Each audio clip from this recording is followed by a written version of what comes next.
এক মসজিদে ইমাম নিয়োগ হবে, ইমাম নাই, বুঝছেন না, নতুন ইমাম নিয়োগ হবে। তো 4 জন ইমামকে খবর দেওয়া হয়েছে, হুজুর একজন পড়াবেন জোহর, আরেকজন পড়াবেন আসর, আরেকজন মাগরিব, আরেকজন এশা। 4 ওয়াক্তের নামাজ 4 জন ইমাম পড়াবেন।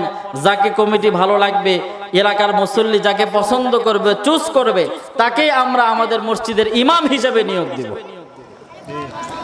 যথারীতি সময়ে জোহরের জন্য নির্ধারিত ইমাম এসে জোহরের নামাজ শুরু করে দিচ্ছে। পেছন থেকে মুয়াজ্জিন সাহেব ইকামত বলেছে, আর জোহরের ইমাম আল্লাহু আকবার বলে হাত বেঁধেছে নাভির উপরে। কোথায় বাঁধছে? আরো জোরে বলেন, কোথায় বাঁধছে? হাত বেঁধেছে নাভির উপরে। নামাজ শেষ হওয়ার পরে মসজিদের সেক্রেটারি বলতেছে এই ইমাম চলবে না।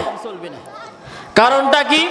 কারণ হচ্ছে এই ইমাম হানাফি ইমাম, এই ইমাম তো নাভিতে হাত বাঁধে, এর পিছনে নামাজ হবে না। যাই হোক, বেচারার চাকরি হলো না, চলে গেল।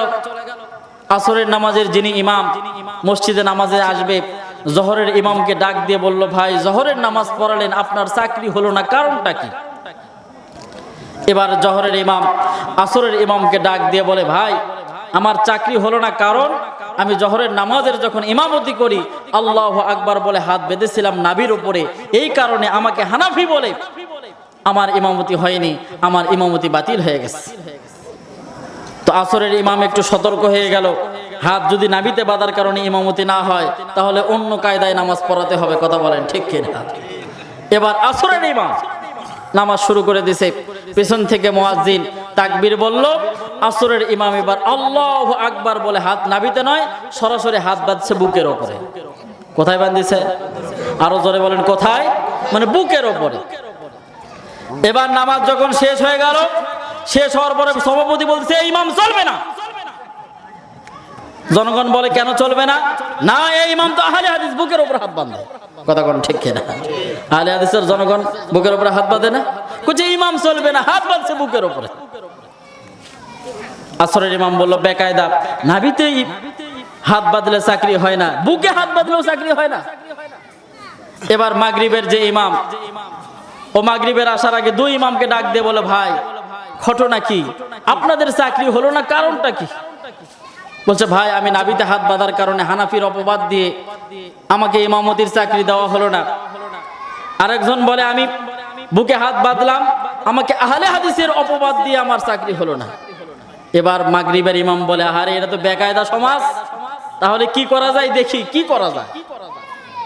এবার মাগরিবের ইমাম পিছন থেকে যখন তাকবীর বলা মুয়াজ্জিনের শেষ, আল্লাহু আকবার বলে হাত নাভিতেও বাঁধেনি, বুকেও বাঁধেনি, এই নাভি আর বুক তার মাঝখানে হলো পেট, আল্লাহু আকবার বলে পেটের উপর হাত বাঁধিস। এবার যখন নামাজ শেষ, কেশিয়ার ডাক দিয়ে বলে, সারা বাংলা খুঁজে আর তোমরা ইমাম পালে না, হাত কোথায় বাঁধা লাগে যে ইমাম জানে না, এই মূর্খ ইমামের পেছনে নামাজ হবে? নাভিতে বাঁধা, বুকে বাঁধা একটা কায়দা, পেটের উপর হাত বাঁধে এইরকম ইমাম তো কোনোদিন দেখিনি। ইমাম চিন্তা করে, সর্বনাশ, এ মুসল্লি কেমন? নাভিতে হাত বাঁধলেও ইমামতি হয় না, বুকে হাত বাঁধলেও ইমামতি হয় না, নাভিতেও বাঁধলাম না, বুকেও বাঁধলাম না, মনে করে আমি মাঝ বরাবর থাকি, একটু পেটের উপরে বাঁধলাম, আমাকে মূর্খ বলে আমার চাকরি থেকে বরখাস্ত করা হলো, আমাকে নেওয়া হলো না, তাহলে এইখানে ইমামতি করবেটা কি? 3 জন ইমাম যখন রিজেক্ট হয়ে গেল, বাতিল হয়ে গেল, এবার সর্বশেষে আসবে কোন ইমাম বলেন? আরো জোরে বলেন, এশার নামাজের ইমাম। 3 ইমামের সঙ্গে পরামর্শ করে, ভাই চাকরি হলো না, আপনাদের কারণটা কি? 3 ইমাম বলে, ভাই নাভিতে হাত বাঁধার কারণে হানাফির অপবাদ, বুকে হাত বাঁধার কারণে আহলে হাদিসের অপবাদ। আমি হানাফির অপবাদও নিতে চাইনি, আহলে হাদিসেরও অপবাদ নিতে চাইনি, আমি অপবাদ না নিয়ে মাঝ বরাবর থাকতে চেয়েছি, পেটের উপর হাত বেঁধেছিলাম। বলল, মূর্খ ইমামের পিছনে নামাজ হবে না, ভাই চাকরি আমারও হলো না। এবার এশার ইমাম চিন্তা করলো, আহারে এরা তো আসলে জাতের না, অজাতের লোক, এদেরকে অজাতে মারতে হবে। কথা বলেন ঠিক কিনা?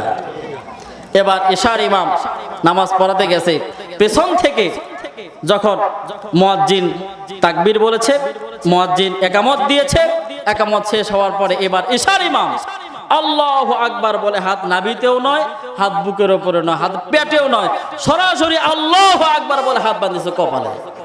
কোথায়? আরো জোরে কোন কোথায়?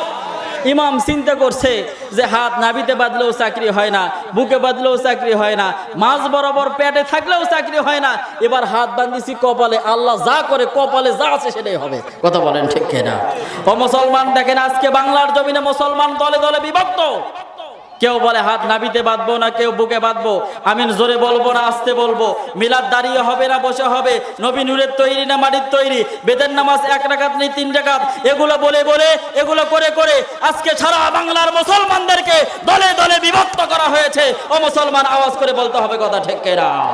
ও মুসলমান, আজকে যখন সারা বাংলার মুসলমান যখন দলে দলে বিভক্ত, এই দলে দলে মুসলমান বিভক্ত থাকার কারণে আজকে 16টি বছর যাবত স্বৈরাচার জালেম সরকার মুসলমানের উপর জুলুম নির্যাতনের স্টিম রোলার চালিয়েছে। ও মুসলমান, আওয়াজ করে বলেন কথা ঠিক কিনা? ও মুসলমান, এই স্বৈরাচার আজকে মুসলমানের রক্ত নিয়ে হোলি খেলা খেলেছে, আলেমদেরকে ফাঁসির কাস্টে ঝুলিয়েছে, একের পর এক আলেমদেরকে জেলের ভিতরে বন্দী করেছে।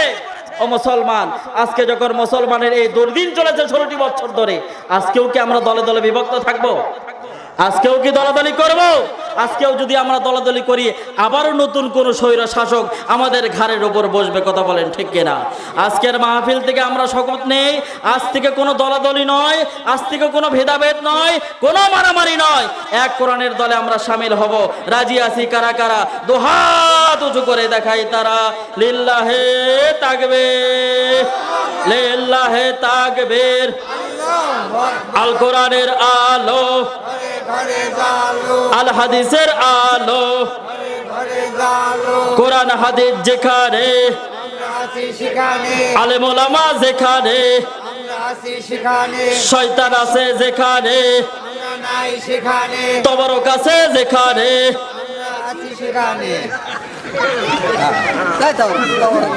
আপনার নাই তবরকের সাথে নাই? ওই তো ওখানে সাসমিন দেখলাম হচ্ছে, বুঝেন? হ্যাঁ, তবরক সঙ্গে থাকতে হবে। তবরক যেখানে আমরাও সেখানে। বলেন তবরক আছে যেখানে, তবরক নাই যেখানে। কথা কয় কি? তবরক না থাকলে থাকবেন না? হ্যাঁ, তবরক না থাকলেও আছে মুসলমান। কথা কোন ঠিক কিনা? থাকলেও আছে, না থাকলেও। আবার বলেন তবরক নাই যেখানে, লিল্লাহে